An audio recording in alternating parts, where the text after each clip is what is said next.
청년부 임원 수련회 때 아이들과 재미삼아 성격 검사를 했습니다.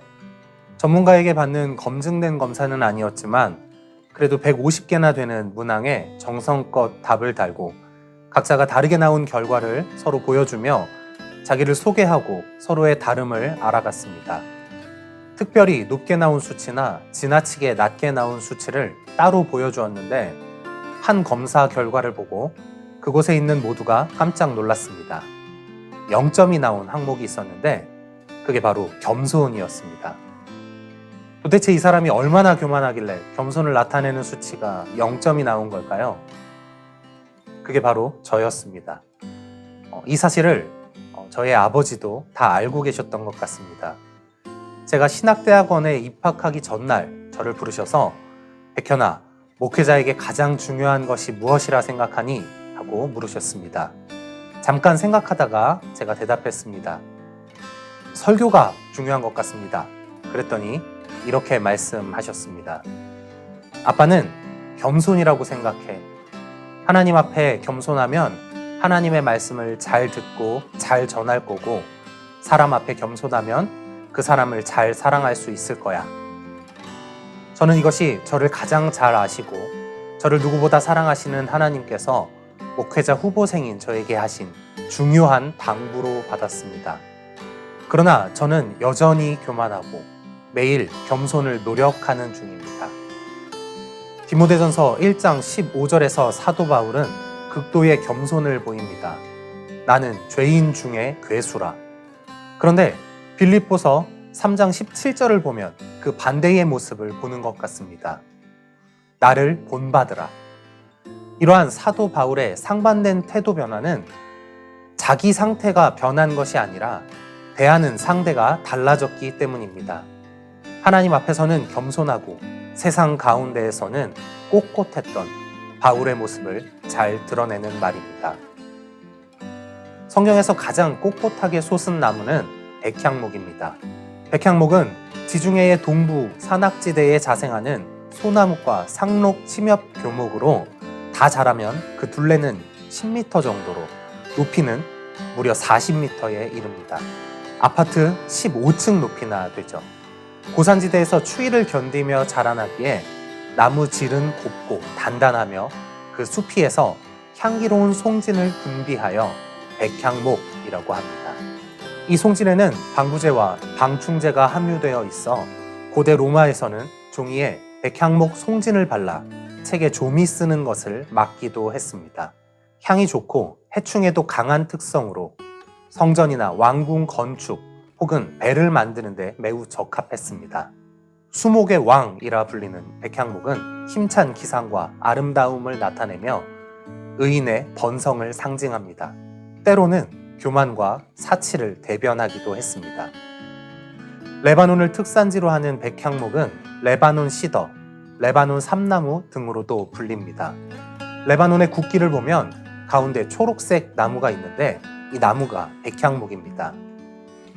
레바논은 오스만 튀르크가 몰락한 후 프랑스의 위임 통치를 받았는데 1943년 독립하게 되면서 국기 중앙에 위엄과 힘 그리고 번영과 영원을 상징하는 백향목을 넣게 됩니다. 그러나 레바논은 이러한 백향목 때문에 삼림 자원이 부족했던 주변 나라 메소포타미아나 이집트의 정복자들에게 여러 차례 침략당합니다. 또한 7세기에서 11세기 사이에 기독교 수도사들이 레바논 산맥 주변을 개간하고 은거하며 이 지역을 파괴하는 데에도 일조합니다. 1914년에서 1918년 사이에는 오스만 제국이 철도의 침목으로 이 나무를 사용하여 그나마 남아있던 백향목을 더 줄였습니다.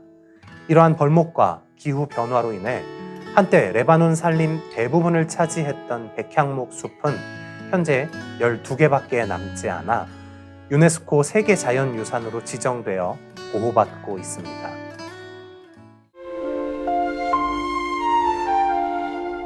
성경에서는 이스라엘의 황금기였던 다윗과 솔로몬 시대의 영광을 백향목으로 표현했습니다.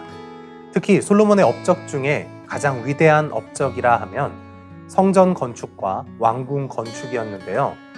성전을 7년, 그리고 왕궁을 13년 동안 지었으니 솔로몬의 통치 기간 40년 중 절반이라는 긴 시간을 차지한 거죠. 열왕기상 6장 15에서 16절에는 백향목을 어떻게 성전의 재료로 사용했는지 잘 나옵니다.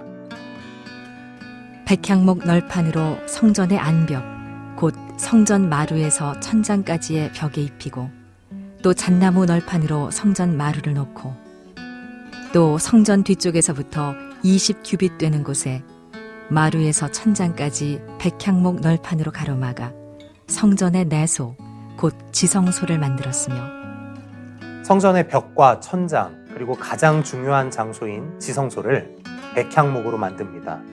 또한 왕궁의 기둥과 들보, 마루도 백향목으로 만듭니다.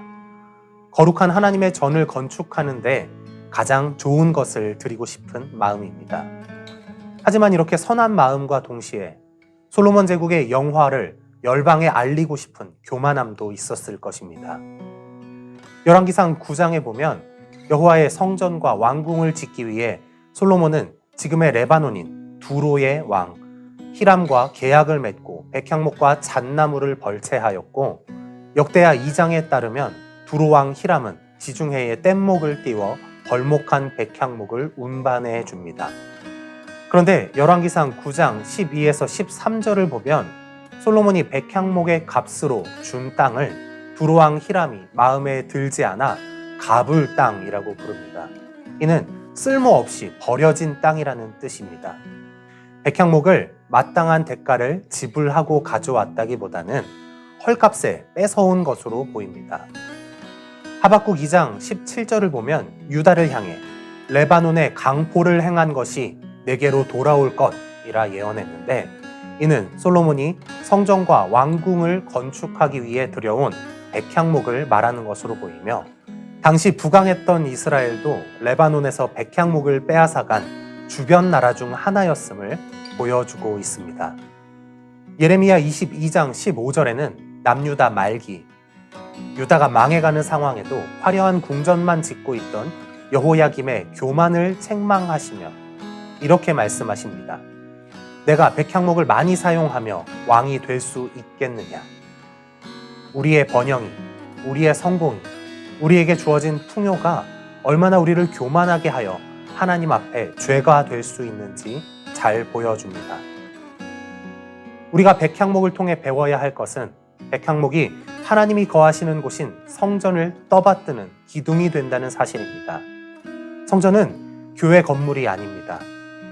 하나님의 성전을 세우는 기둥이 되고 그 성전을 덮는 천장이 되는 일은 모든 믿음의 시련과 환난을 이겨낸 성도들의 몫입니다.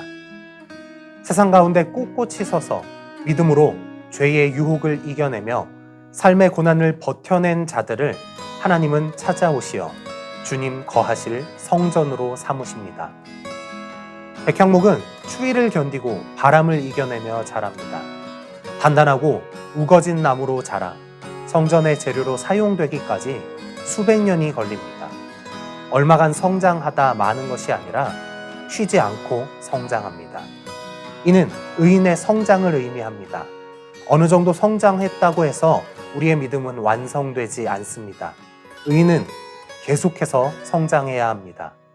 성경은 백향목을 하나님께서 심으신 나무라고 기록합니다.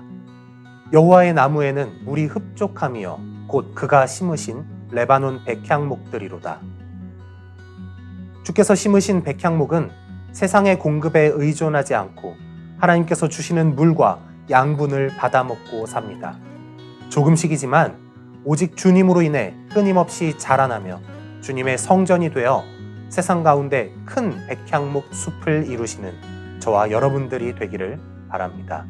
저와 여러분의 성장이 하나님 앞에 교만이 되지 않기를 바랍니다. 백향목과 같이 주께는 낮아지고 세상에는 꼿꼿하기를 주님의 이름으로 축복합니다.